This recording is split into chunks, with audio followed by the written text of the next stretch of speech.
Hello, everyone. Hello. Yay. Okay, I'm so happy to see this working. Welcome to our Happy at Home. This is our second one of this month for April of 2022. We are here on April the 4th, and today we are going to talk about large photos. So if you're here, I see hi from April from Houston, and Diane is saying hello. I love it.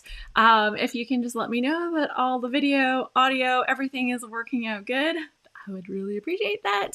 And we are going to dive in to large photos. So this is actually something that I really love, and I can't wait to talk with you about it. Let me make sure I have my notes though. Notes are good. That means we get to actually do all the fun stuff. Okay, I need to move a couple of things off my desk. I just came off another live meeting, so sorry. That was something else that I had going on. Yeah, Diane says all good. Thank you so much. Hello, says Meg. So we're going to talk about big photos. Big photos used to be a problem, right? I never had very good access to larger photos. And then suddenly I did. It seemed like when I first started scrapbooking, all everybody used was 4x6s. You took your roll of film in, you got it developed, you had 4x6s. And if you went really fancy, you might have had a certain photo blown up to 5x7. Ooh. But then you get your kids' school photos back and they'd hook you up with some package, right? You know what the school photo packages are like. You're going to have this many of this size and this many of this size, and you're going to have 50 billion 11 like this crazy size. And you're like, who needs pictures that big of my kids? Like my parents love my kids, but I don't know if they love my kids and they need full-size pictures of them, right? Like some of it's pretty extreme. And so sometimes you're looking at photo sizes and you're like, what do I even do with this? So April says, this is something that I love and I want to do more of. Kristen, hello. Hi, Vicki. Hi, Brianna. This is so fun. What we're going to talk about is different ways that you can use big photos, using up some of the ones that you've had before, some of my favorite sizes. I used to get them printed at Costco for a while, and that was fantastic. I don't have access to that anymore. I don't think anybody does, right? Does Costco still print photos where you live? I don't think they do that anymore. But yeah, we're going to talk about big photos, how much fun they can be, and we're going to talk about why you might want to consider putting some into your scrappy rotation. Okay. First off, I'm going to say big photos make your design so easy. Having a big photo just makes it all super easy because you've got such a big photo. So when you have a large photo, you don't have to have as many embellishments and doodads on your page. So let's switch this over to my other screen. Is it working? It's like, is it working? I hope it's working. Let's go and get a shot. Nope. Yes. Oh, thank goodness. Big sigh of relief, everyone. Big sigh of relief. Oh, that's funny because my little camera has gone to a different one. Okay, so that's strange. Let me try something else here for a second. We are going to add this one, and we're going to take away this one. That's better. Okay, that's better. I like that a lot better. Okay, so here we have a large photo. I have a few in this album, so I didn't pull them out. The rest I've pulled out of different albums, but this is one of my travel books, and so I tend to do more for travel. One of the things that I was saying is that large photos make your design a lot easier. Like, look at the size of this photo. This is an 8 by 10, I think, or no, 8.5 by 11 even. We can measure and double check. I do have my my thing handy. Now, one of the great things that happened, yeah, it's by 11. Oh, and then I've trimmed it down a little bit. It's 7.5 by 11, so I've trimmed it down just a little bit to kind of give myself a little more space for scrapbooking. Kristen says, I love how Allie Edwards incorporates full photos in her December daily albums. Yeah, when she does her albums, this page is all just a picture, and this page is all the stories and some embellishments. And it just makes for a really beautiful album. I actually saw that with Tashiana Gordon. She taught a class for one of our Scrap Smarter experiences. And when she taught her class, she showed one of her albums. When she makes her layouts, she actually doesn't really journal on her layouts. And then when she does her mini albums where she does more of her journaling, the whole page will be journaling and one page is all photo and embellishments. And I really thought that was a great way to get your journaling in, get your photos in, use some larger photos. So I'm conflicted. How do you feel about this? Right now, the current trend in scrapbooking is white backgrounds and teeny tiny photos with lots of embellishments. And I think for some people, it just makes their heart sing and they love it. And that is like fantastic. But I'll tell you, after having purposefully done a few pages with white backgrounds during our Pass Load challenge that we just did in February, where we scrapbooked a layout a day, white backgrounds, they're not my favorite. I will use them. But having just a little teeny tiny photo, unless I'm making up for the fact that I'm using a small photo with lots of journaling, I just don't feel that I'm getting my bang for my buck. Like all the effort just doesn't feel like it's necessarily worthwhile. I think it's really important for us to go back to our goals. Like, what is the reason that you scrapbook? Why do you do it? Do you scrapbook because you want to use your photos? Do you scrapbook because you want to document those memories? Are you scrapbooking because you want to get creative and play with all the fun stuff? And there's not necessarily one right answer. There's not a wrong answer for sure. But what you like, I think knowing what's important to you and why you scrapbook really helps you find your style and find what's going to work for you. At one point, when I started scrapbooking, photos were my main focus. I was scrapbooking to use my photos. And as the years have gone by, my focus has changed. I am scrapbooking more to tell my stories. Now, am I going to bring the fun along with me? Absolutely, because that's just what I do. And so, yeah, I think that, it's finding that balance of what works for us. So Meg says something that I've heard so many times. I'm just going to pop this up on screen. She says, I have way too many pics waiting to be scrapped to do one per page. And when your focus is on the photos, you can definitely feel that way. When my focus was on my photos, I felt like I was behind all the time. I was never going to get caught up. How could people even get caught up? Is that even a real thing? That was really how I felt. And I felt a lot of pressure and a lot of weight on my shoulders from scrapbooking during that time. Like, I wanted to love it. I like the papers. I like the embellishments. I like all the fun stuff. I love my pictures. I love my family. I love that I get to enjoy my family without necessarily being with my family, because sometimes we need a little break from them, right? Like, it's totally okay, especially when your kids are just littles. And I really think that as our focus maybe shifts, as our goals maybe shift, it really changes how we approach our scrapbooking. And I think that's a good thing, right? Like, it's good to reevaluate and say, am I getting what I want out of this hobby? Okay, so I should be talking right to the camera for this. Like, this is a moment. Am I getting what I really want out of scrapbooking? And unless you know what you really want, unless you know why you're scrapbooking, how do you know you're getting what you want out of it?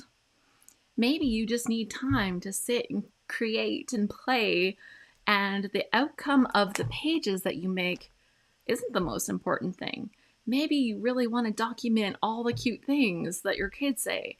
Maybe you want to go through and talk about your feelings and your thoughts, and you want to share um, the important moments of your life. I think that knowing what's important to us, why we're doing our scrapbooking, is the number one thing that any scrapbooker or somebody who wants to do scrapbooking or thinks they might want to do scrapbooking should look at.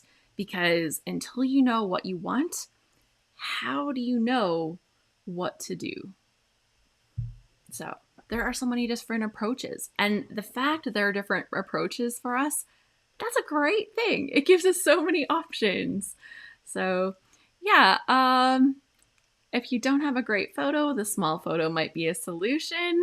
Absolutely. Otherwise, I don't want to waste a photo by making it small. And question from Dion.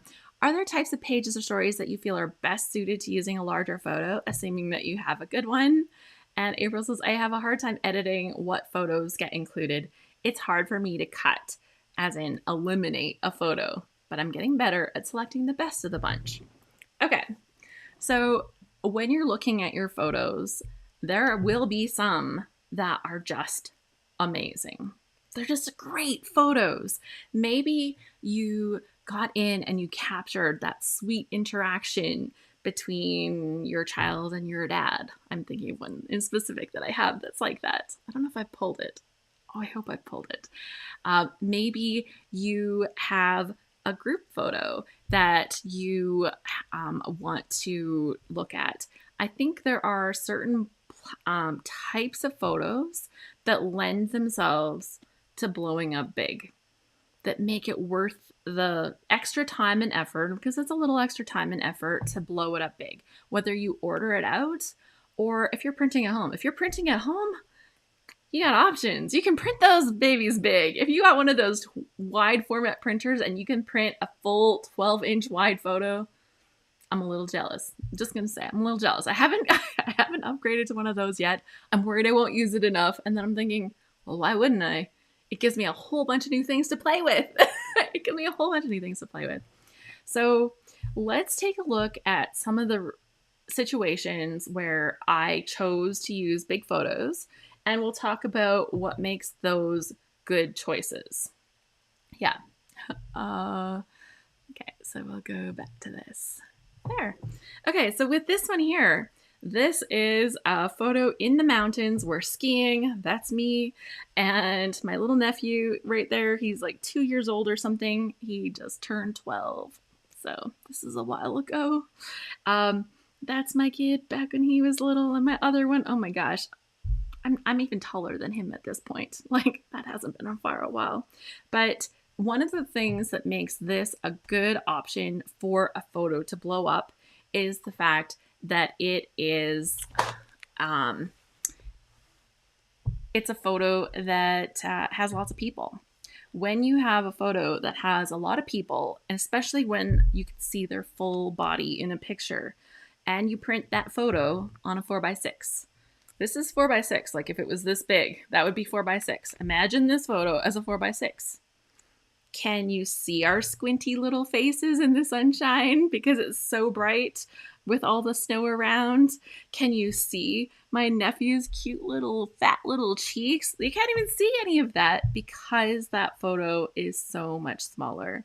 So when you have a photo with lots of people, that is one of the greatest reasons to consider making it big. All right, so here we go. This is another one in the mountains. This is my mountain section. So we're going to see the mountains ones here first. Why this photo? Why big for this photo? So you'll notice this one doesn't have a lot of journaling because it's part of a trip. This is part of a trip. So adventures in snowshoeing, there are other pages that continue the stories for this. But I loved this photo because it showed who was there on the trip. It shows the cabin that we stayed in on the trip. You can see the extra snow gear from other people that were there with us. You can see the stuff. it's so blown out at the top because of the lighting being so bright. When everything is really white, it's like when you're at the beach. With everything too white, it's easy to have overexposed photos. Mountain and snow pictures can be like that. But I really loved being able to actually see us. If this picture was small, it'd be really little. In fact, let's look right here. Same photo. Same photo. Which page has more impact? Well, the photo here is going to draw you right in to this, right? That's the same picture. Like I'm talking like exact same file number. But this one here, I created space so I could storytell, right? And I think that using a photo more than once is totally fine. That's a personal feeling. I know I have other photos to scrapbook, but this one is all about seeing and feeling, and this one is about sharing the story. So I had very different purposes for both of these pages. Now, I think they're both great, but if I want to see the picture, I'm excited here. And if I want to read the story, I'm going to come over here and read the story. But don't worry, big photos does not mean no story. We'll talk about that too. Big photos. Here we go. Here's another one in the mountains. And I'm just trying to hold it right because they're in page protectors and we've got lighting. With this big photo, it is a 6x8, I think. 6x8 is a common size that I was printing for a while. So, yeah, 6x, oh, this one's 8.5. Okay. But, yeah, great examples. Thank you, Gail. I'm like, it is so good. That page looks like a cover of a Close to My Heart catalog to me, says April. Thanks. I was a Close to My Heart consultant for a long time, so maybe their style has rubbed off on me a little. So this picture here, it's another example, a group photo taken with nature. Anytime we're in nature, we're taking those landscape shots. We want to see all of the space that we're in. And obviously a picture, even a video, can't capture all of that, but this allows us to get a little bit of the depth. It's a vertical one so that we can see up into the mountains because there's like this big rock slide area here and behind us, but you get to actually see all of our faces. Now, could I have blown this up even more?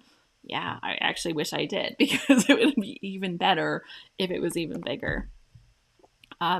Now, you're going to look at this page and say, it has no story because it says, being in the mountains with my family was so special to me. I'm so grateful we had this epic adventure together. So, you know, does that count as journaling? Maybe. It's like barely. It's like scratching the surface. It's like, hey, look, we did cool things. Want to know about it? I'm not going to tell you. That's how I feel about these pages that I've done like this. However, I have remedied that. One thing that I'm trying to do more so, especially in pages where I focus so much on fun embellishments or fun photos because I really wanted to capture the action with the photos or capture that moment that I've got from the photos, I've been adding a few more pages like this where I've just inserted a little mini page that has my story. So I think that when we look at our albums, we think, oh, 12 by 12 pages. Could I have slipped journaling behind this photo? Absolutely. I know you don't always have to write a novel. No, but I feel this was a very, like I said, we had an epic adventure and then I don't tell you about it. I just show you this picture. And it's like, well, yes, but tell me more. Right. And I think sometimes due to space constrictions on our pages, even when we're scrapbooking with 4x6s, we have space constrictions. We only have so much space. And I think it's important for us to find ways to give us a chance to tell our stories. This little sheet was so easy. Is it decorative and beautiful? Like I added my title. I wrote that myself. I think it looks nice. I was learning like hand lettering at the time, so it looks fine. But I just typed it And now it's on a sheet of paper tucked in there, and I have the story, and I could just make these pages as pretty as I wanted. And they're beautiful. Like, I look at them, you have mountain photos, you got a mountain setting. Here is this same photo. I'm just going to take this out for a second so you can see them side by side. Here is this same photo, but it's little. Now, I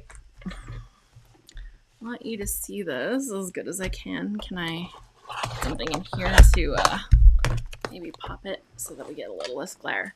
So when you're looking at these pages, obviously you're going to look more at this photo. You're going to be like, go straight in and look for all the details on that photo. On this page, this photo is used as an accent. It's just an embellishment to the rest. You're getting a whole setting. You're kind of getting an overview of what was happening. And this page right here gives us all the information. So we can read the stories, we can see what people said. So I go into my journaling. I say, I tend to be an inside girl. I'm happy hanging out in my house. I don't seek out many opportunities to spend in time in nature. I certainly don't garden, which is totally different. Pandemic gardener here.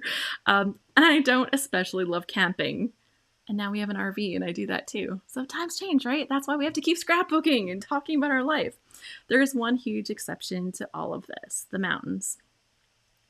I've done a snowshoe trek up to Lake O'Hara with Douglas and Derek a few times now. 3 or is it 4? And you'll notice, like, I didn't take time to go and look that up to see exactly. Is it 3 or is it 4?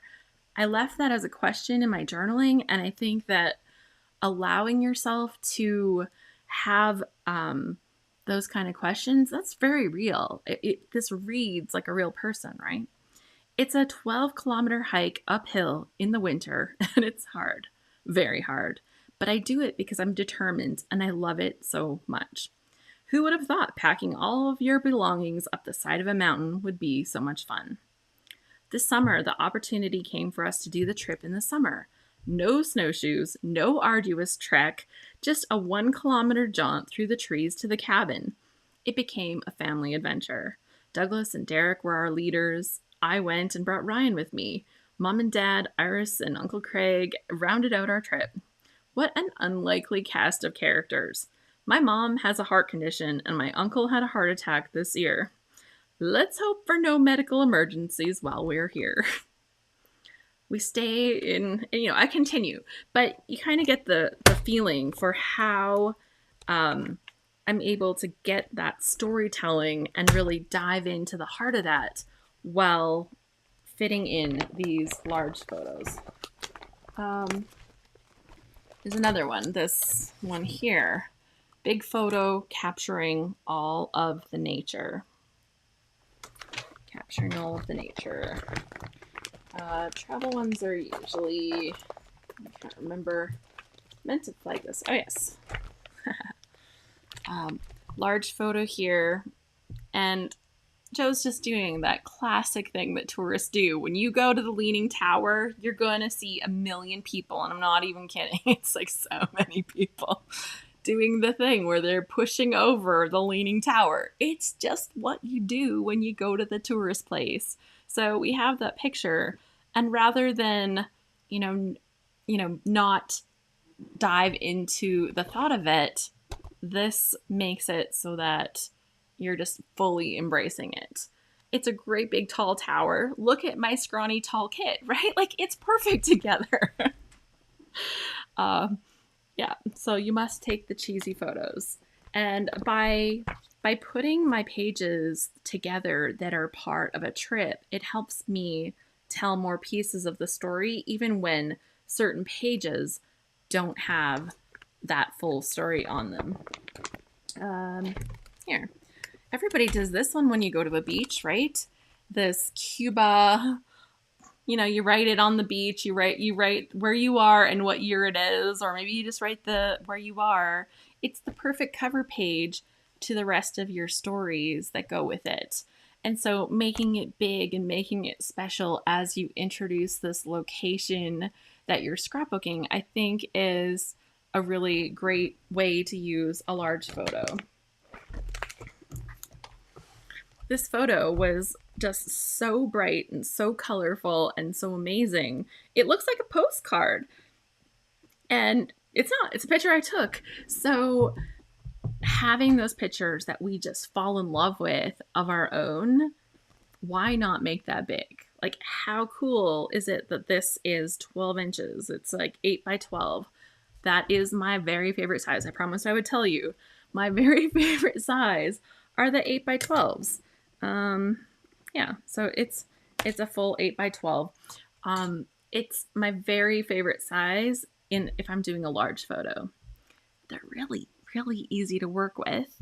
And I'm going to tell you what's great about that size. Look at the design. What did I need? One word to describe my vacation. Relaxing. I have a photo. I have background paper.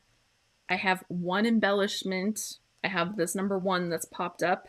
This is a journaling card, and I spelled out the word relaxing. And with this, does this page need more? My other pages will have more details, but does this page need more? Like, as much as I am a person that really believes in the importance of journaling, I really feel that pages like this can say enough. April says I have a page made with that paper. I think it's close to my heart. It definitely is. It definitely is. Yeah, I don't know that I had any other... Oh, sure. This is one here. And I'm not a big fan of cutting pictures in half, especially if you're not doing post albums. If this was a post album, these would sit close together. That picture would be even cooler. I don't use post albums because I found them inconvenient to work with, so I just abandoned that. So I don't do a lot of split photos. But how cool is it to have this photo? And with this apparatus, like, it's not evenly cut, right? It's heavier on one side and shallower on the other. But I didn't want to cut it through that center support of the toy, right? I wanted it to, you still have to be able to see that. So I think that I achieved good balance on that page by using that big photo. Yeah, okay. So that was all that was in here. So we talked about the design and how it's an easy design. So we're going to look at some more examples of that. And here is one that I did. It's part of a travel book of traveling to Hawaii. And you can't go to Hawaii without having sunset pictures. You can't go to Hawaii without having beach pictures, without having those ones with the palm trees in them, right? So you're going to take these amazing photos, and this goes for most beach locations, right? That's how it goes. And the beach photo, the sunset photo, sometimes that's enough by itself, but we were celebrating our 22nd anniversary. It's almost our 25th in a couple days, like 2 weeks, less than 2 weeks. But for this one here, I've showed pictures of us. I've showed our sunset, and I talked about our dinner that we had, and this was our view. So I think that the simplicity of the design when you're using a large photo, it's amazing.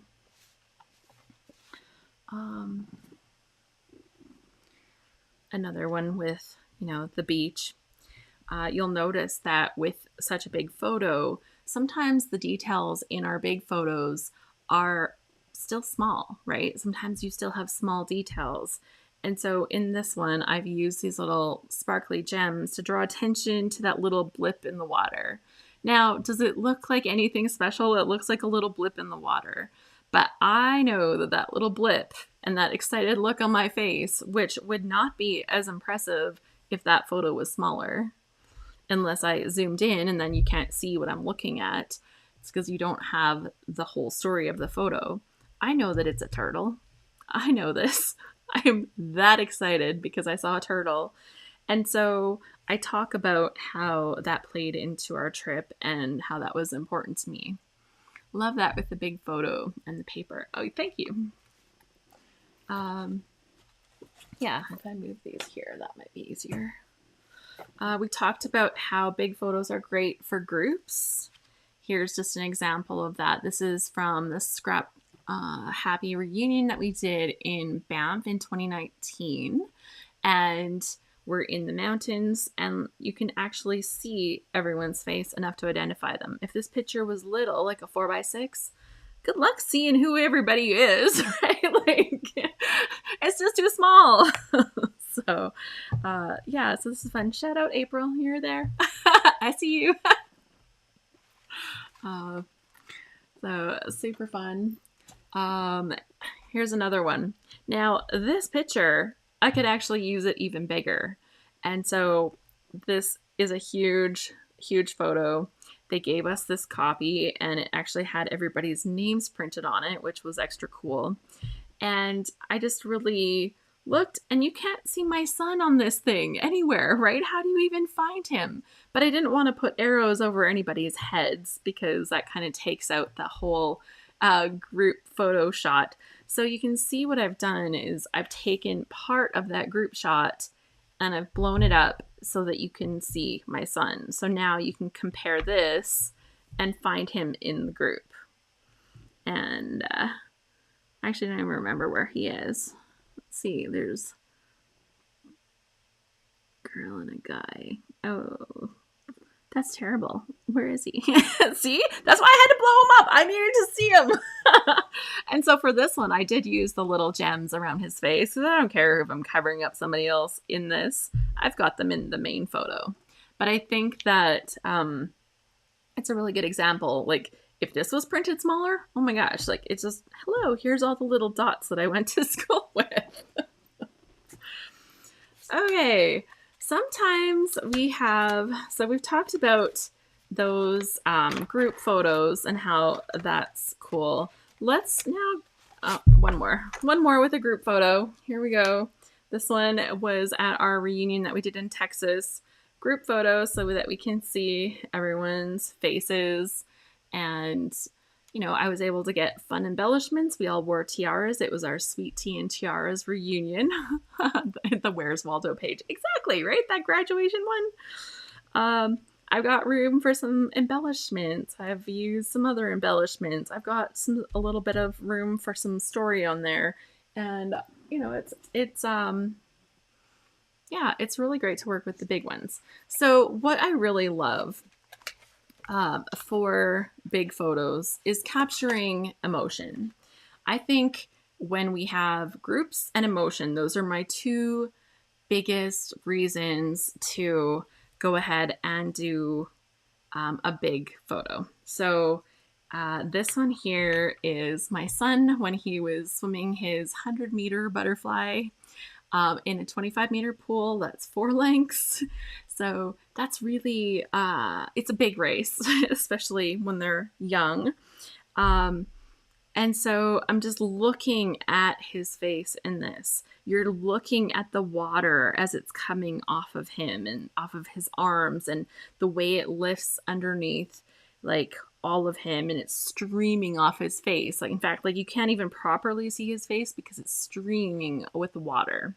And having the kind of detail that I have in this photo, it was taken by a professional photographer. It wasn't by me. They take them to some of the meets. Yeah. Being able to see all of those details, it looks like a magazine cover, right? So I matched my lettering to the color of this, and I highlighted, so the yellow I highlighted with some orange to match his orange cap. And so all I used was the blue paper that kind of mimics and almost fades into the blue of the water. And then I used a yellow, or not yellow, sorry, silver paint pen to add my journaling. And I look at this, and Is it like the perfectly designed page? No, but it's beautiful. And the photo makes it amazing. If that photo was small, you'd lose all the details. You wouldn't see any of the things that makes this photo special. And the reason I love it is because I look at that face and the determination that is in the face of those swimmers to swim 100 fly, 200 fly. Like, it's incredible. That's a super challenge. Just so anybody knows, when you see kids swimming 100 fly, 200 fly, those are crazy. And seeing that face, that gives me all the feels, right? So my journaling says, I can barely believe how much your butterfly improved. Like, it's, I've used the words, but you don't even need the words to kind of see that action. Another example of capturing the emotion with a big photo, right? Because I really think this is where, like groups, scenery. Okay, so I should write that down. Scenery. So groups, scenery, and emotion. Those are the biggies where you need the big photos. Use those large photos. So this is my son, Joe, and he was fishing. And my journaling says, although he seemed an unlikely fisherman, Joe really enjoyed fishing on our Canada Day weekend camping trip. He sure was excited to reel in his fish, and he was proud to show off his big catch. And so this is a super fun, like, he's excited. Obviously, it's bright, so he's squinting. And I look at that and, do I wish that the lighting was better so that he wasn't squinting? Sure. But I also look at this and say, that's part of the experience.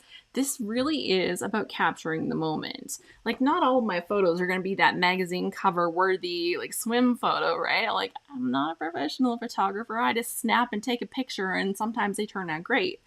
But this photo to me still is great because you can see his excitement, and he's got this big fish. Now, I did do something extra that was fun on this, and I'm just going to show you guys because I think this is hilarious. And this page actually has pop-up springs on it. So you can see the pop-up springs. There you go. So you can see the springs on this page. So to do this, I had to print this photo big twice. It was a 2-time. And then I took my craft blade and I cut out really carefully the fish, and I've popped the fish up exactly over itself. So the rest of the photo is on the garbage. Like, oh my gosh, I'm cutting up this giant photo and throwing most of it out. But I popped up the fish, and to myself, that actually tells an extra story. I could add it. It would be perfect for like an add-on actually to this page, like the one that goes in that little pocket, like I showed you for the Lake O'Hara one. When you hold a fish up to a camera, you don't just hold the fish beside you, right? You hold the fish in front of you because you hold it closer to the camera so that the fish looks bigger. Like, that's just what you do. That's how fishermen take those pictures. Look how big my fish is. So if anybody hasn't been fishing and they don't know that trick, that is what you do. And he's not even really doing that much in this. Like, it was just a big fish. But, my little internal joke that I have putting this fish up on this pop-up spring brings that fish closer to you to try to make it extra impressive, right? And extra large. And so to me, it's like I hid this little joke into this big photo. So that's just fun. Okay, let's talk about emotion, capturing the fun. I can't take this one out. Okay, it's good. It's not. I'm like, I can't take this one out of the page protector.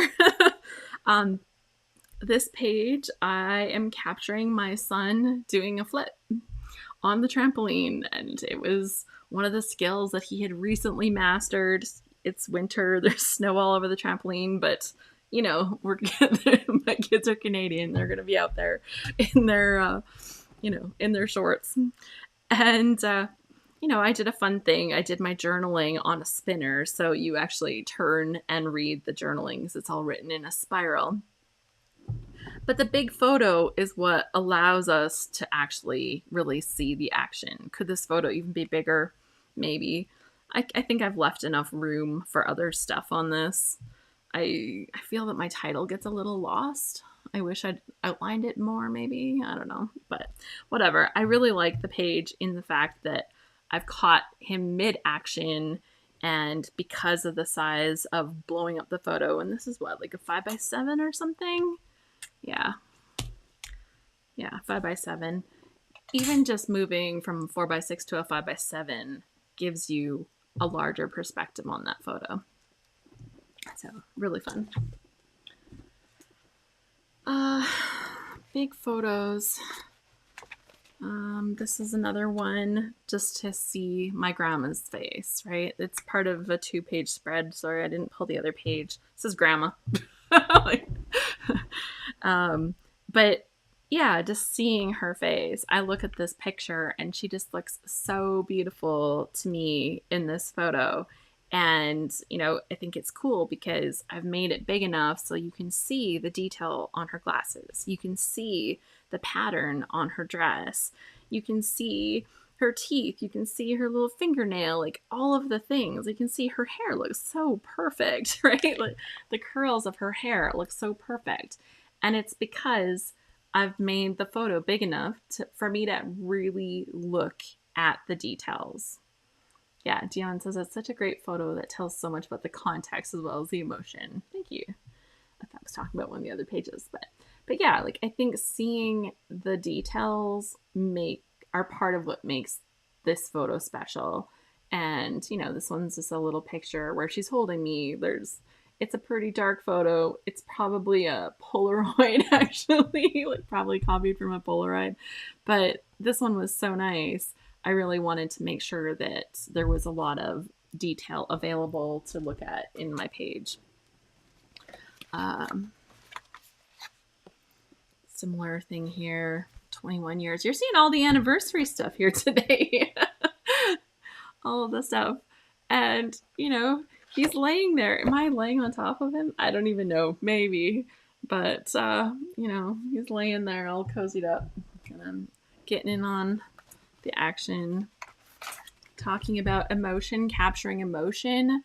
Look at little Emily's face. Like, it's just adorable. And you get the little cute cheeks. And you see her little excited. You can see like a glimmer in her eyes, right? The little chubby baby fingers with the little dimples on the hands. If this picture was small, it wouldn't be cool. Yeah. And yeah, I've kept this page really simple. I silhouetted her out of the background. The background was probably distracting, but I wanted to do something fun. So here's a white page background. Alice can do them. I used a sweet like a cute little rhymey thing for my words. I've got a flower that has a bumblebee embellishment in the middle of it. And then I've used some embossing folder to do this. You can see like this is where it lines up if you look close, but like who's going to notice that? If I don't show you, you won't see it, right? Yeah, all the details to scenery and groups and emotion. Yeah. And you can see like even when I did like the grad one, right, where here's the group and like then you zoom in, that can show you even more details, right? I think that we don't take that opportunity. It's not something I see very often, is people taking the opportunity to zoom into that shot. I think we see it more with our digital scrapbookers because they can just resize a picture in like 2 seconds, right? And zoom in on that action. And I really love being able to see that. Talking about capturing emotion, capturing the action with our big photos. So my husband took this, which is why the photo is taken on such a weird angle. But rather than be like, oh my gosh, what am I supposed to do with this picture? Because like when you print it, it looks like either like this or like this. And like that's just weird either way. So I embraced the strange angle, but look at what he's able to capture with the strange angle. not only am I thrilled to be eating a Dole Whip because, like, best dessert ever, like, totally. Not only am I thrilled to be eating this Dole Whip, but look at the photo bomber. And yes, he's blurry because he's captured in that action of photobombing, but you can see the details on his face at how excited he was to be photobombing my picture.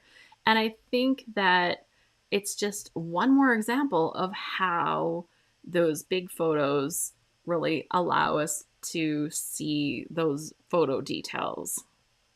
So yeah, I talk about like how I was really looking forward to enjoying a Dole Whip at Disney. I was dreaming of it, and it did not disappoint. I love the yummy pineapple frozen goodness. And, you know, I've got mixed media on here, and I've got, you know, fun stuff with this thing and fuzzy stuff. Like, I wanted this page to show not only my excitement, but this is like more like mood talking, I guess, like capturing the mood through the page. But everything about this captures the mood. Even this line is like not perfect, right? This ribbon is added and it's like straight-ish, but not straight. I think all of that leads to really capturing the emotion on this page. So maybe we'll talk about mood one day. We'll talk about mood. I know we've talked about mood before, but I think it's something that's so important for what we do that it's worth talking about again, because it's so important as a scrapbooker to be able to capture mood and emotion for our pages. This one here is kind of a mood page, and this is the prime example of why you need big pictures sometimes. It's exuberant. Yes, that page totally was exuberant. I've got the detail shots that show the little bits of the action, and I've got myself in here. I had the chance to go for a little test flight with an airshow pilot. And he doesn't do like the full, like hardest that they do kind of stunts, but he does a lot. Like you get to do some of the spirals and you get to do some of the, like, it's cool. And so I had this picture of me like with the little jet stream, not jet stream, like whatever, the exhaust stream, whatever it is, behind us. And that's us right there. Like, it's a tiny little dot.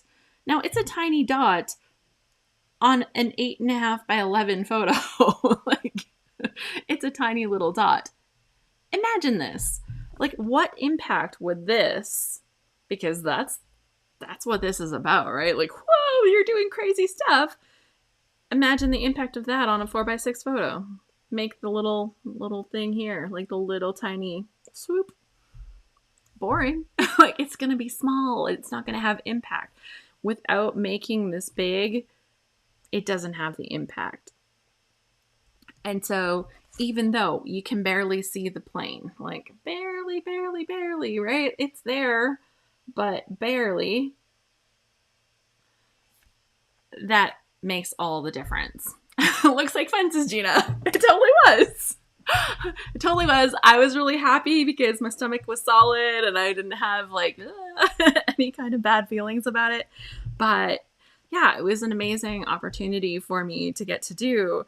And I think my page reflects that kind of fun, but it needed that big photo. Like, you can see my excitement in my face. I'm here. I'm getting all set up with stuff. I'm a little like, ooh, okay, let's make sure we put my parachute on, right? Just in case we need it. But this is where you have to show that emotion and the action. Okay, final one that I have pulled for us today takes us into ways to get more journaling onto our pages that have a big photo. So we've talked about how large photos allow us to have easy design, how there's not a lot of room for embellishment. So your design options being limited can actually make it a fast page to do. One of my tips for anybody that's doing load where sometimes you're on a time crunch, have a couple of big photos printed because those pictures are going to go fast. Like, those pages come together so quick. Let's go back here for a second. It's kind of like the opposite of those pages with the teeny tiny photos, right? These are your chance to really dive into the amazing photos that we have. Now, I'm the first to admit, not all my photos are amazing. Like a lot of those other pictures that you've seen as embellishment photos, they're not amazing. I've showed you like the other little pictures. Could they be bigger? Sure. Do they need to be bigger? Not really, right? Sometimes our other photos are just okay, right? They're okay, or they're dark and you're just like, well, if I make this small photo dark, I can put more embellishment, I have more room for my story, and you're kind of working with it. I think one of the things that I like to think of, and this might seem weird, photos are an embellishment for my stories. So is that different to how you think about scrapbooking?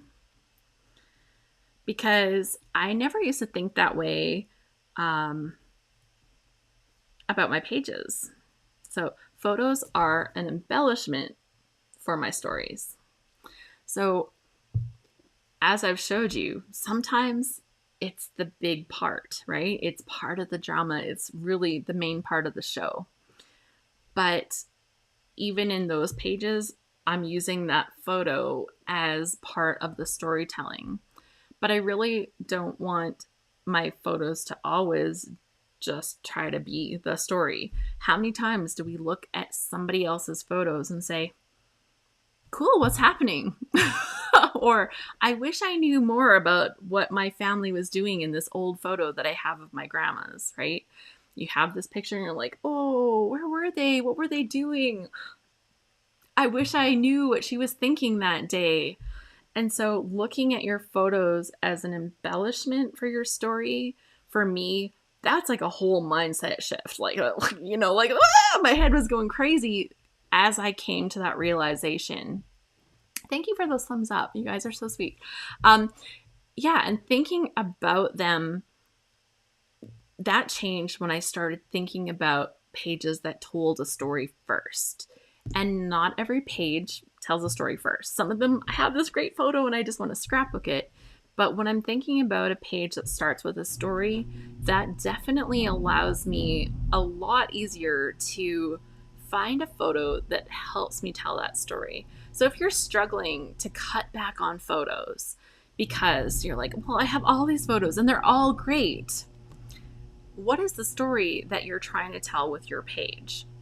I'm so bad about writing on my layouts.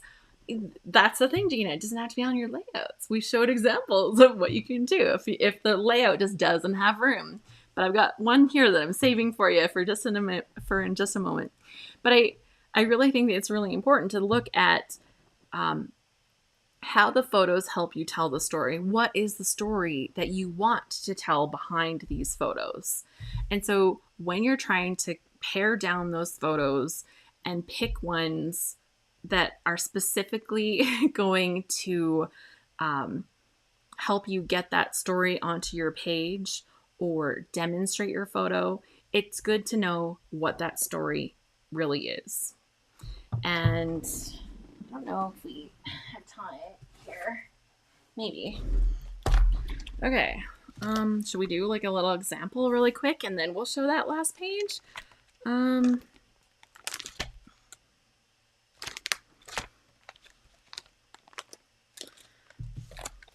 So those aren't actually all one event. That's a multi-event.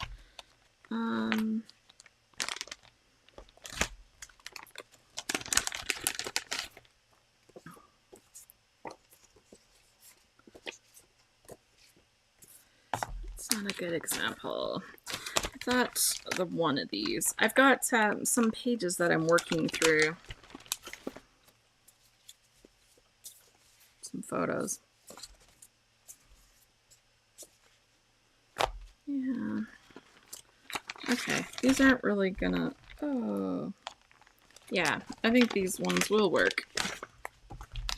Okay, so let's just have a look really quick for for what I would do about this. Diane, thank you so much. She says, make sure you hit the like button for this video. I really appreciate it. Okay, so I'm gonna switch back to this view, and I got these pictures here that are kayaking on the river with my my cousin's daughter. So I call her my niece, but my cousin's daughter. And so here we're starting the adventure. Here's the kids on the adventure. This one really captures a great like emotion phase.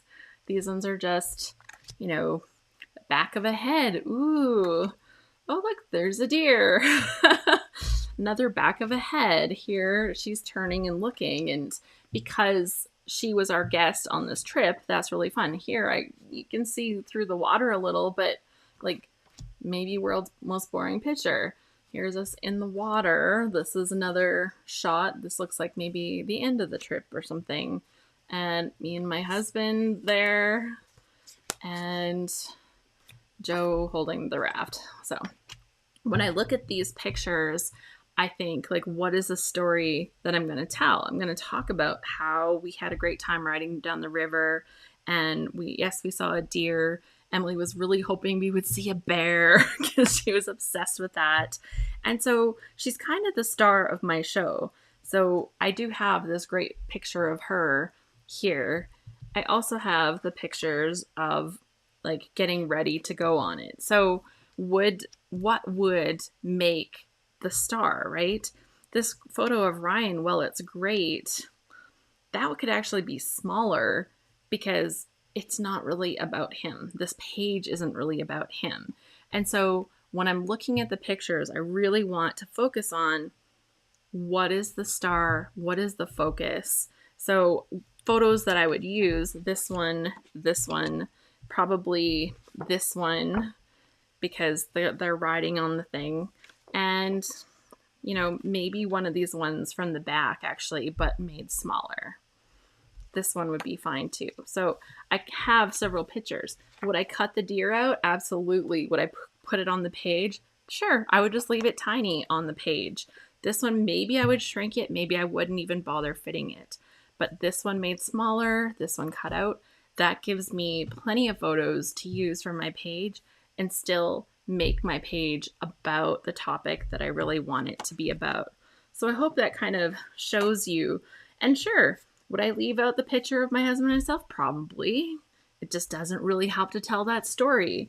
This one here could maybe fit if it was smaller, but I have other pictures with Joe in it.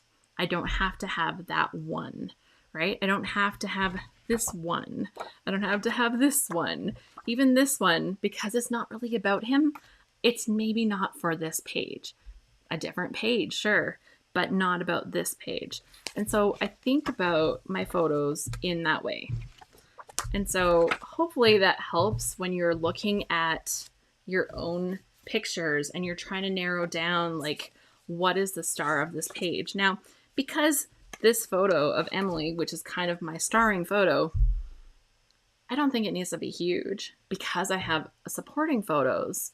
If I didn't have supporting photos, this would make a great one to blow up and just have this so I could tell the story about kayaking with her or tubing with her. But I think that with the other ones, I don't need to make this one big. So hopefully that just gave you a little perspective. And now I'm going to show you this page here. So this is me many years ago. I'm a little older now. This is me at age 26. And I had a lot of fun putting this page together. I kind of tried all the techniques. So I've got some packing paper transfers. I've got all these pictures of myself with things I had done by age 26. So, and things about myself.